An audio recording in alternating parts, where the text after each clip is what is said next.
ሰበር ዜና ህዳር 16 2018 ጤና ይስጥልኝ አድማጭ ተመልካቾች እንደምን አረፈዳችሁ። የሰዓቱን አበይትና ሰበር ዜናዎች ይዘን ቀርበናል። በቅድሚያም አርዕስተ ዜናዎቹን በማስቀደም ጀምራለሁ። በወሎ ፋኖ በታንክና ዙ እየተዋጋን ነው ሲሉ ብርሃኑ ጁላ በከፍተኛ የጀነራሎች ስብሰባ ላይ ተናገሩ። የአገዛዙ ከፍተኛ አመራሮችን ጨምሮ ጀነራሎች የአማራ ክልል የ6 ወር ውጊያ ግምገማ ያደረጉ ሲሆን ብርሃኑ ጁላ ካገኘነው ይልቅ ያጣን ይበልጣል ሲሉም ተናግረዋል። ፊልድ ማርሻሉ ዙ 23 ጥሎ የሚፈረጥጥ ፈሪ ሰራዊት ፈጥረናል፣ ይህም አዋጊው ስንኩል ስለሆነ ነውም ብለዋል። ዝርዝር ይዘንበታል። ወዲህ ደግሞ በጎጃም በታንክ የተደበላለቀ ከባድ ውጊያ ሲደረግ የዘመነ ካሴ ግስሎች ድል በድል ሆነዋል። በርካታ የብልጽግና ወታደሮችም ሙትና ቁስለኛ ሆነዋል። ዝርዝር ዘገባ ይዘንበታል። በሌላ በኩል አንድ በማህበራዊ ሚዲያ እየተሰራጨ ያለ አሰቃቂ ቪዲዮን በተመለከተ ብልጽግና ጉዳዩን በፋኖ ሊያላክክ ቢሞክርም ጉዳዩ የተፈጸመው በብልጽግና ሰዎች መሆኑን ተጨባጭ ማስረጃም ደርሶናል። በማስረጃ እውነታውን እንገልጠዋለን። ወዲህ ደግሞ የማርበርግ ቫይረስ ከቁጥጥር ውጪ መሆኑ ሲነገር በቫይረሱ ምክንያት መንገድ ጭምር መዘጋቱ ተነግሯል። የሟቾች ቁጥር ሲጨምር በጂንካ የሚገኙ ማህበረሰቦች መንገድ ተዘጋብን፣ እረ ታጥረን ልናልቅ ነው ድረሱልን ብለዋል። በዝርዝር እንመለከተዋለን። ሰላም ጤና ይስጥልኝ አድማጭ ተመልካቾች እንደምን ቆያችሁ። ከላይ በአርዕስተ ዜና ያደመጣችሁትን መረጃዎች ወደ እናንተ ላደርስ እዚህ ተገኝቻለሁ።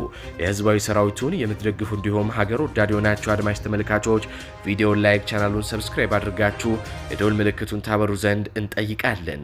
እንዲሁም በኮሜንት ድል ለህዝብ ልጆች ድል ለጀግኖቹም እያላችሁ ለህዝቡ ሲሉ ጫካ የገቡትን ታጋዮች ታበረታቱ ዘንድ እየጠየቅናችሁ በቀጥታ ወደ መረጃዎች ያለፍኩኝ። እስከ ፍጻሜው ድረስ አብራችሁኝ ቆዩ። ቀዳሚ ወዳደረኩት ዘገባ አልፋለሁ። የማርበርግ ቫይረስ ስርጭቱ ከታሰበው በላይ እየጨመረ ነው ተባለ። በሀገሪቱ ዋና ዋና ከተማዎች ጨምሮ በመላው ኢትዮጵያ በቫይረሱ የተያዙ ሰዎች በየቀኑ እየጨመሩ ሲሆን በቫይረሱ ተጠርጥረው መለያ የገቡ ሰዎች ቁጥር በአስደንጋጭ ሁኔታ ከእጥፍ በበለጠ ሁኔታ በድርብ እጥፍ እየጨመረ ነውም ተብሏል።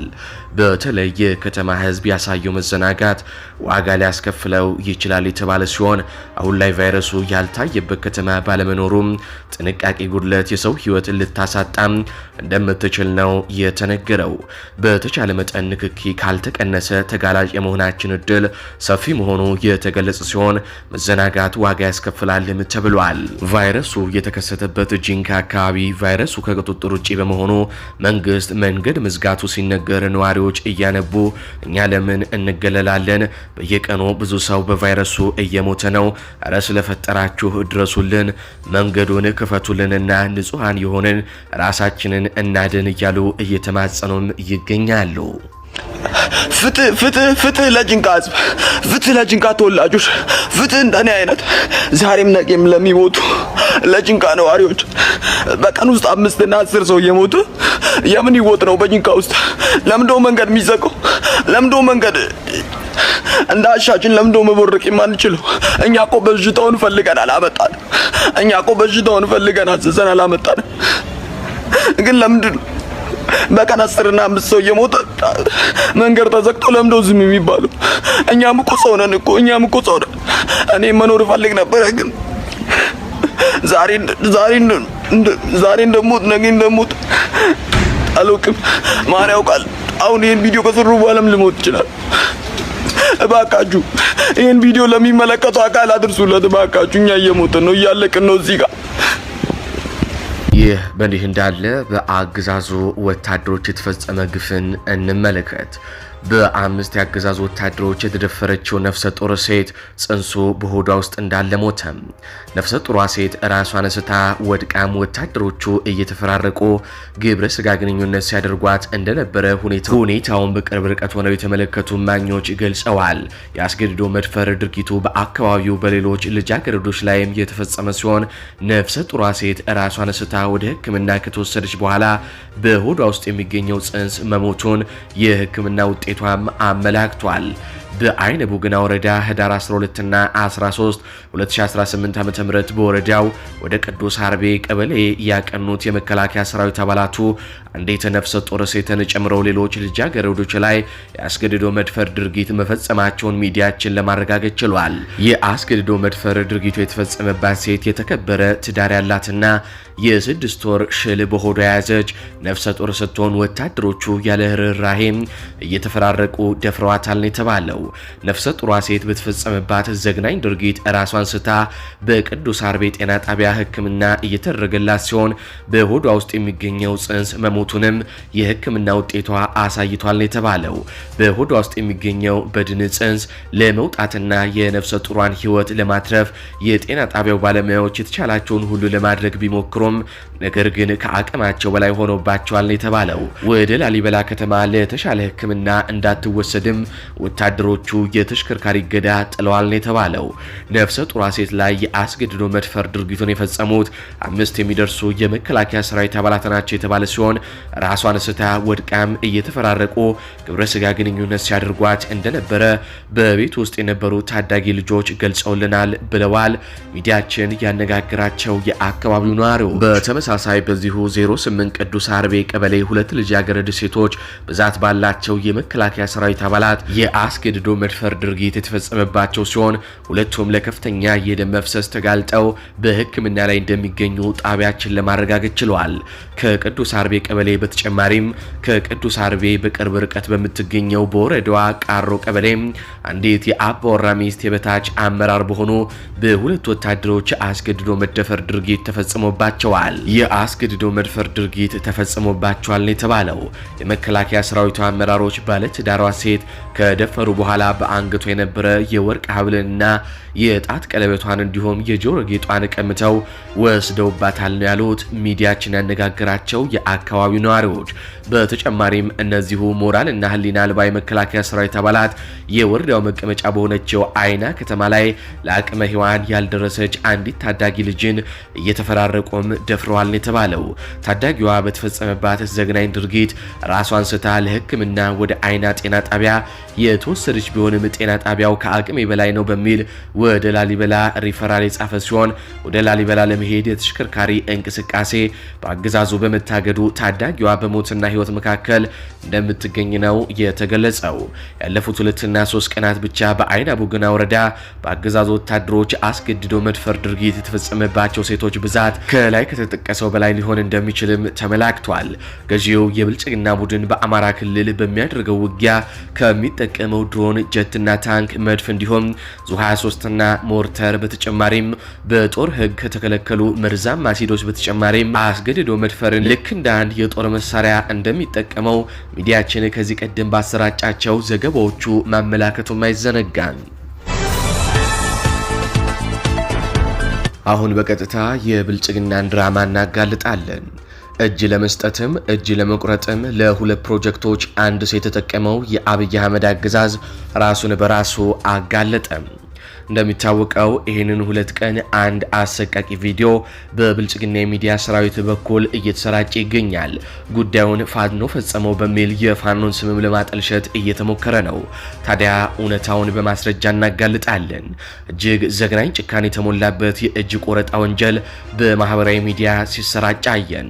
የአገዛዙ ካድሬዎች አንገት እየተበጠሰ ሲጣል እንዳልቆየ በአሰቃቂ ሁኔታ የጅምላ ሞት የዕለት ተዕለት ተግባር በሆነበት ሀገር አንገት በጠሰው እየጣሉ የታዳጊ ወጣት ጡት እየቆረጡ አይናችን እያየ ቪዲዮ እየቀረጹ ረሽነው ገደል ሲከቱና እየተዘባበቱ ሲሳለቁ የሚያሳዩን የአገዛዙ የመከላከያ ኃይልን የሚደግፉ ኃይሎች ዛሬ ደግሞ በሌላ ድራማ መጥተዋል። ገና ሳምንት ያልሞላው የቢቢሲ የጥናት ሪፖርት እንዳጋለጠው ከ2600 በላይ ከ8 ዓመት ህፃን እስከ 70 ዓመት አዛውንት የመድፈር ወንጀል የፈጸመው የአብይ አህመድ መከላከያን ደግፎ የቆመ እልፍ ቅጥረኛ ካድሬ ሲንጫጫ ገርሞንም ተመለከትን። እጅግ የሚደንቀው ይህ በጭካኔ እጅ ሲቆርጥ በቪዲዮ እያስቀረጸ የሚታየው ፋኖ ነኝ ባይ ኖቬምበር 12 በፈረንጆቹ የሰላም አማራጭ ተቀብለው እጅ ሰጡ ካሏቸው የፕሮፓጋንዳ መጫወቻዎች ጋር ፎቶግራፍ ለጥፈው የፖለቲካ ሸቀጥ እንዳራገፉበት ረስተው አሁን ደግሞ ራሱን ልጅ በጭካኔ እጅ ሲቆርጥ ወንጀል እያሰሩ ቀርጸውት ፋኖ ይህንን ወንጀል ፈጸመም አሉን። አንድ ቀን ውለው ወንጀለኛው በቁጥጥር ስር አዋልነውም ሲሉ ዘገቡም። ይህ 100% ድራማ ነው። በፎቶ አስደግፈን እንመልከተው። ከስር በምስሉ ላይ እንደምትመለከቱት አማራ ኮሙኒኬሽንን ጨምሮ በርካታ የአገዛዙ ሚዲያዎች ኖቬምበር 12 ቀን ይህ ወንጀሉን ፈጸመ የተባለውን ግለሰብ እጅ ሰጠ ብለው በሰፊው ዘግበውት ነበር። ታዲያ ቆየት ብለው ደግሞ ይህንኑ ራሱን ልጅ ኖቬምበር 23 ከ11 ቀን በኋላ እጅ ቆረጠ ብለው አዲስ ፕሮፓጋንዳ ይዘው መጡ። ቀጠሉና ኖቬምበር 24 ደግሞ በቁጥጥር ስር አዋል ነው ሲሉ የብልጽግና ኃይሎች ያለ ሀፍረት ተናገሩ። ቢያንስ አንድ ሰው ለእጅ መስጠትም ለእጅ ቆረጣም ስታሰማሩ እንዴት ህዝቡ ይህንን አያውቅም ብላችሁ በእናንተ ካድሬ ልክ ትንቁታላችሁ? እጅግ አስገራሚም አስደናቂም ነው። ብልጽግና ኖቬምበር 12 ይህንን ግለሰብ እጅ ሰጠኝ ብሎ ድራማ ሰርቶበት ነበር። ቀጥሎም ይህንን ወንጀል እንዲፈጽም አድረገውና ፋኖ ፈጸመ የሚል ፕሮፓጋንዳ ሰራበት ማለት ነው። ቀጥሎም በእጃቸው ያለውን ግለሰብ በንጋታው በቁጥጥር ስር አዋል ነው ብለው ተጨማሪ ፕሮፓጋንዳ ሰሩ። ታዲያ ድራማ ሲሰሩ እንኳን በስነ ስርዓት የማይሰሩት የብልጽግና ኃይሎች እንዲህ በማስረጃ ተጋልጠዋል። ከስር በምስሉ ላይ የምትመለከቷቸው ጠቅላላ ፎቶዎች በራሳቸው ገጾች እየተለቀቁ ናቸው። እጅ ከፍንጅ ማለት ይህ ነው። ይህ አገዛዝ እጅግ አደገኛ የወሮ ወላ ቡድን ስብስብ ነው ስንል በምክንያት ነው። ጅራፍ ራሱ ገርፎ ራሱ ይጮሃል ነው ነገሩ። የፋኖ ሰራዊት ምስጉንና ህዝባዊ ኃላፊነቱን የሚወጣ እንጂ በባንዳ ስም የብልጽግናን ተልእኮ ተሸካሚዎች በሚፈጽሙት አሉታዊ የዕለት ተዕለት ተግባር ፋኖ ሊከሰስ አይገባውም። ፋኖ ምን ያክል ስብዕና ያለው ወታደር መሆኑን ለዓለም አቀፉ ማህበረሰብ በተደጋጋሚ ያሳየ ወታደር ነው። ጄኔቫ ድረስ የቀይ መስቀል ማህበርን በመጥራት የብልጽግናን ምርኮ ያስረከበ ተንከባክቦ ያቆየ ሰራዊት ነው። የአማራ ህዝብን ትግል በሰይጣናዊ ሳቤ ለመክሰስ መሞከር በፍጹም ተቀባይነት የለውም። ድርጊቱንም ሆነ ግለሰቡን በፍጹም እናወግዛለን፣ እንቃወማለንም። ነገር ግን 100% የብልጽግና ድራማ እንደሆነ ህዝቡ ሊያውቅልን ይገባል ሲሉም የፋኖ ኃይሎች ተናግረዋል። ቆየት ብለን ደግሞ ከአማራ ፋኖ ብሔራዊ ኃይል ቃል አቀባይ ከሆኑት መካከል አበበ ፈንታው በጉዳዩ ላይ የሰጠውን አስተያየትም እናስደምጣችኋለን። እውነታው በደንብ ይገለጣል ማለት ነው። አሁን በቀጥታ ወደ ሌሎች ዘገባዎች አልፋለሁ። በወሎ ፋኖ በታንክና ዙ እየተዋጋን ነው ሲሉ ብርሃኑ ጁላ በከፍተኛ የጄኔራሎች ስብሰባ ላይ ተናገሩ። በትላንትና ሁለት በአዲስ አበባ ጦር ኃይሎች ግቢ የአማራ ክልል የጦር ኮማንድ ፖስት ሲቪል መሪዎችና የክልሉን ውጊያ እየመሩ ያሉ ጄኔራሎች የ6 ወር የውጊያ ግምገማ ማድረጋቸው ተነግሯል። በስብሰባው ላይ የአማራ ክልል ሴንትራል ኮማንድ የመንግስት ሲቪል አመራሮችን ጨምሮ የእዝ መሪ ጄኔራሎች የተገኙ ሲሆን በ6 ወር ውስጥ የተካሄዱ ሁነቶች በውጊያው ዙሪያ ተነስተዋል ነው የተባለው። የመክፈቻ ንግግር ያደረጉት ጄኔራል ብርሃኑ ጁላ የአማራ ክልል አመራሮች ና የጦር ጀነራሎችን ወቅሷል ሲሉ ምንጮቻችን ተናግረዋል። ብርሃኑ ጁላ ፈሪ ሰራዊት ፈጥረናል፣ ይህም አመራሩ ስንኩል ስለሆነ ነው በማለት በጀመሩት ንግግር በወሎ የደረሰብን ሽንፈት የአመራሩ ድክመት ነው ብለዋል። ዙ 23 ጥሎ የሚፈረጥጥ የጦር መሪ ይዘን መቀጠል አንችልም። በግልጽ የማንክደው እኮ ዙ 23 ማርከው በቪዲዮ አሳይተውናል። ይሄ የኛ አዋጊዎች እንዴት ይፈቅዳሉ? አዋጊዎች ሲሮጡ ያየ ሰራዊት ላይሮጥ አይችልም። ይሄው አሁን እየሄድን እያስረከብን ነው። ፋኖ በዙ 23 እና በታንክ እየተዋጋን ነው ሲሉ በንዴት ፊልድ ማርሻሉ ጄኔራሎቻቸውን ወቅሰዋል። ከመቶ አለቃ ጀምሮ ያሉ አዋጊዎችን ተደጋጋሚ መድረክ አዘጋጅተን ስልጠና ሰጥተናል፣ አሁንም ግን ታጥቦ ጭቃ ነው ሲሉ ብርሃኑ ጁላ ለሰራዊቱ ሽንፈት የአዋጊ አመራሮችን ሐሞተ ቢስነት ተጠያቂም አድርገዋል የተባለው። በ6 ወር ውስጥ ካገኘነው ያጣን ይበልጣል ያሉት ብርሃኑ ጁላ ስር ነቀለው ለውጥ ያስፈልጋል ሲሉም ተናግረዋል። በተለይ ዓለም አቀፍ ማህበረሰቡ ፊቱን ወደ ኢትዮጵያ ማዞር መጀመሩ ጉዳዩ እረፍት እንደነሳቸው የገለጹት ፊልድ ማርሻሉ ሰራዊቱ ሰራች የተባሉ ወንጀሎችም ዓለም አቀፍ ሚዲያዎች እየዘገቧቸው መሆኑን በመግለጽ የቢቢሲን ዘገባም አንስተው ሴቶች ደፋሪ የሚል ስም ተለጥፎብናል፣ ከዚህ ጋር የሚስተካከሉ የፕሮፓጋንዳ ስራዎችን በፋኖ ላይም መስራት ተገቢ ነው፣ ይህ የክልሉ አመራር ይወጣ ሲሉም ተናግረዋል። ስብሰባው ትላንት ሰኞ የጀመረ ሲሆን በትላንትናው ፕሮግራም ብርሃኑ ጁላ የመክፈቻ ንግግር ካደረጉ በኋላ የአሜሪካ የአፍሪካ እዝ አዛዥ ጀነራል ዳግቪን አርኤም አንደርሰን ኢትዮጵያ ገቡ በመባሉ ብርሃኑ ጁላ እሳቸውን ለመቀበል ስብሰባውን አቋርጠው በመውጣታቸው ስብሰባው ተበትኖ ለዛሬና ለእሮብ ቀጠሮም ተይዞለታል ነው የተባለው። ይህ በእንዲህ እንዳለ የፋኖ 206ኛ ኮር 14ኛ ክፍለ ጦር ቃኝ መሐንዲስና የጅብላ ሙተራ ሻለቃ ባደረጉት ተጋድሎ ጀብዱ ሰርተዋል።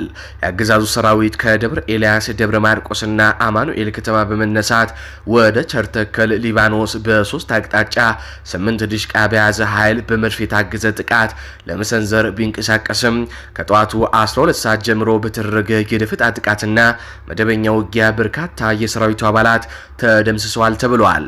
የማዕከላዊ እዝ 602ኛ ኮር 32ኛ ክፍለ ጦርን በተወርዋሪነት የተጠቀመው የአገዛዙ ሰራዊት ተጨማሪ ድጋፍ ሰጪ ይዞ ቢንቀሳቀስም በሁለት ግንባር በተከፈተበት ውጊያ ትስስሩ ተቋርጦ ወደ ኋላም አፈግፍጓል ነው የተባለው። ጨለማን ከላ በማድረግ ስምሪቱን ያደረገው የብልጽግና ኃይል በቴዎድሮስ እዝ 206ኛ ኮር የ14ኛ ክፍለ ጦር ቃኝና መሐንዲስ ቸርተክል ላይ ባደረገችው የደፈጣ ጥቃት ሙትና ቁስለኛ ሲሆን በሊባኖስ ግንባር ደንባ ላይ ከፍተኛ ትንቅንቅ የፈጸመችው ጅብላ ሙተራ ሻለቃ አስደናቂ ጀብዱ ፈጽማለች ነው የተባለው። በቸርተክል ውጊያ የብልጽግና ኃይል ተቀጥቅጦ ወደ ኋላ ሲመለስ አስክሬኑን ቀብሮ በአንድ አምቡላንስና ፓትሮል ቁስለኛውን ተሸክሞ ፈርጥጧል ነው የተባለው።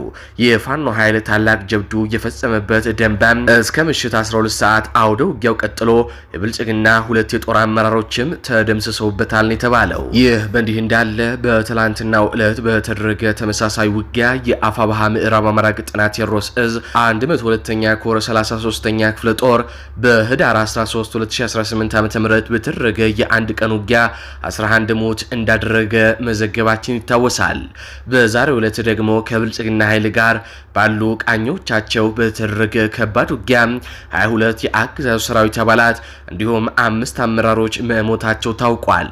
ቁስለኞች ዛሬ ወደ ሆስፒታል ሲያጓጉዙም መዋላቸው ነው የተገለጸው። በመጨረሻም የብልጽግናን ድራማ ቀደም ብለን ከገለጥነው ጉዳይ ጋር በተያያዘ አርበኛ አበበ ፈንታው በጉዳዩ ላይ ተጨማሪ ያለው የሚለውን አድምጠን እንመለስ። አርበኛ አበበ እንኳን በደህና መጣ። የብልጽግና የሚዲያ ሰራዊት በተለይም ሳይበር ላይ ያለው ኃይል አንድ መረጃ ለቋል። መረጃው ምንድነው? በደቡብ ወሎ ዞን ወረ ኢሉ ወረዳ አንድ ያው በእነሱ አጠራር የጽንፈኛው ኃይል ነው የሚሉት ፋኖ ለማለት ነው። የአንድን የመንግስት ደጋፊ ነህ የሚባል ግለሰብ እጁን በግንድ ላይ አድርጎ በመጥረቢያ ሲቆርጠው የሚያሳይ ቪዲዮ ለቀዋልና መጀመሪያ ነገር ልጁ ፋኖ ነው ወይ በትክክል ቦታም ስለተገለጸ ደቡብ ወሎ በሚል ስለገለጹት ወረ ኢሉ ወረዳ ማለት ነው። ያ ድርጊቱን ፈጸመ የተባለው ልጅ ፋኖ አባል ነው ወይ በትክክል? እሱ ጋር ምን ሐሳብ አለ ወይም ምን ምላሽ ይኖራል? አመሰግናለሁ ተስፋዬ። ሁላችሁንም እንግዲህ እኔ አርበኛ አበበ ፈንታው ነኝ። የአማራ ፋኖ ብሔራዊ ኃይል ምስራቅ አማራ ቀጠና ሚኒሊክ ዕዝ የህዝብ ግንኙነት መምሪያ ኃላፊ ነኝ። እንግዲህ በመግቢያ እንዳነሳው ዛሬ በማህበራዊ ሚዲያ በሰፊው የተሰራጨ እንደገለጽከው አንድ በብልጽግና አጠራር ጽንፈኛው በሚል ፋኖ የሚመስል ልጅ እንግዲህ እያየን አንድን የብልጽግና ደጋፊ ነው የተባለን ወጣት እጁን ግንድ ላይ አድርጎ በጣም በአሰቃቂ ሁኔታ በመጥረቢያ ሲቆርጠው የሚያሳይ ቪዲዮ የተሰራጨበት ሁኔታ አለ። እንግዲህ ከዚህ ቪዲዮ ጋር ተያይዞ በርካታ ወዳጆች ጭምር ይህንን በፍጹም ፋኖ ሊያደርግ አይችልም፣ እንዴት ሊሆን ይችላል እያሉ በውስጥም እየጻፉልን እየደወሉልን እየጠየቀን ያለው። በዚህ አጋጣሚ ይሄ የህዝባችን ሀሳብ ህዝባችን ፍጹም ሰብአዊ መሆኑንም ጭምር በዚህ አጋጣሚ አረጋግጬበታለሁና ደስ ነው ያለኝ እንደዚህ አይነት ምላሽ በመምጣቱ። በተለይ ከዚህ ከፋኖ ደጋፊ ከፋኖ ቤተሰብ በሀገር ውስጥም በውጭም በጣም ብዙ ስልኮችን በጣም ብዙ መልእክቶችን አስተናግጃለሁና በዚህ ነገር አልከፋኝም። በጣም ጥሩ ስሜት ነው የፈጠረብኝ። ህዝባችን ፍጹም ሰብአዊ መሆኑን የተረዳሁበት ሁኔታ ነው። ወደ ድርጊቱ ስመጣ ልጁ ግንድ ላይ አድርጎ ድርጊቱን እየፈጸመ ያለው በአሰቃቂ ሁኔታ ፍጹም ከሰውነት በወጣ ከጠላቶቻችን ባየነው ልክ የሰውን ልጅ በዚህ ሁኔታ በመጥረቢያ እጁን ሲቆርጥ ያየንበት ሁኔታ ነው ያለው። ይህን ድርጊት የፈጸመው ልጅ ከአሁን በፊት በወረኢሉና በወረኢሉ አካባቢ በፋኖነት ሲንቀሳቀስ የነበረ ነው። በፋኖነት እየተንቀሳቀሰ ባለበት ጊዜ የብልጽግናው አገዛዝ የአማራን ህዝብ ከፋኖ ወይም ፋኖ በጣም ከፍተኛ የሚባል ማህበራዊ መሰረት ህዝባዊ መሰረት እንዳለው ይታወቃል። ይህንን ህዝባዊ መሰረቱን ለማሳጣትና ከህዝብ ለመነጠል በርካታ ፋኖዎችን አደራጅቶ ፋኖ መሳዮችን ወደ ትግሉ ሜዳ ያስገባ መሆኑ ይታወቃል። ህዝባችንን ይዘርፍ ነበር፣ ይጨፈጭፍ ነበር። ይሄ ልጅ እንግዲህ ሚኒሊክ ህዝብ አደረጃጀቱን እያጠናከረ በሁሉም ቀጠና እየገባ ሲመጣ በተለይ ደግሞ የሚኒሊክ ህዝብ ወታደራዊ አዛዥ ምክትል ሰብሳቢና ወታደራዊ አዛዥ ፊታውራሪ አርበኛ ድርሳን ብርሃኔ በአካባቢው ከሌሎች ጓዶቹ ጋር በጣም በሰፊው ሲንቀሳቀስና እነዚህንና መሰል የአማራ ህዝብ የህልውና ተጋድሎ ጸር የሆኑ ፋኖ መሳዮችን እያጸዳ ባለበት ሂደት ድርጊቱ ስለተደረሰበት ስለተነቃበት አገዛዙም ይሄንን ስላወቀ እነዚህ ባለውለታዎቹን በመክዳት ስም ከድተው ፋኖን ከድተው የሰላም ጥሪውን ተቀብለው ወደ መንግስት ገቡ፣ እጃቸውን ሰጡ በሚል ያስገባው መሆኑን ማረጋገጫ ይዘናል። ይህንንም ለህዝባችን ይፋ እናደርጋለን፣ ለእናንተ እናደርሳችኋለን። በዛ መሰረት ካደ ተብሎ ወደ አገዛዙ የገባ ዛሬ ደግሞ በተመሳሳይ በዚሁ በሚዲያ ሚሊሻቸው በአንድ ገጻቸው ማለት ነው ጽንፈኛው ይህንን ድርጊት ፈጸመ በሚል በዛው ሚዲያ ደግሞ ይህንኑ ልጅ ድርጊቱን ፈጸመ በሚል ያወጡበት ሁኔታ አለና አጠቃላይ የተሰራው በጣም የተቀነባበረ ሴራ ነው። በዚህ አጋጣሚ ህዝባችን አገዛዙ እየሰራ ያለውን እውነት ያውቁታል። ህዝብ ላይ እየፈጸመ ያለውን ግፍ ያውቁታል። አማራው ላይ እየተፈጸመ ያለውን ዘር ማጽዳት እና ዘር ማጥፋት ሁሉም ያውቀዋል። የበለጠ ደግሞ አሁንም ያገዛዙን ነውር፣ ያገዛዙን ጸረ ህዝብነት፣ ያገዛዙን ጸረ አማራነትና ጨፍጫፊነት በግልጽ ያሳየ ተግባር መሆኑን ፍንትው አድርጎ ያሳየ ነው። ይህንንም በማስረጃ ለህዝባችን እናቀርባለን። አጠቃላይ ግን ይህንን ድርጊት የፈጸመው በሴራ አገዛዙ መሆኑን አረጋግጠናል። ይሄ ድርጊቱን የፈጸመው የፋኖ ወይም በእነሱ አጠራር ጽንፈኛው ብለው የጠሩት ልጅ በአሁኑ ሰዓት የሚኒልክ እዝ አባልም አይደለም።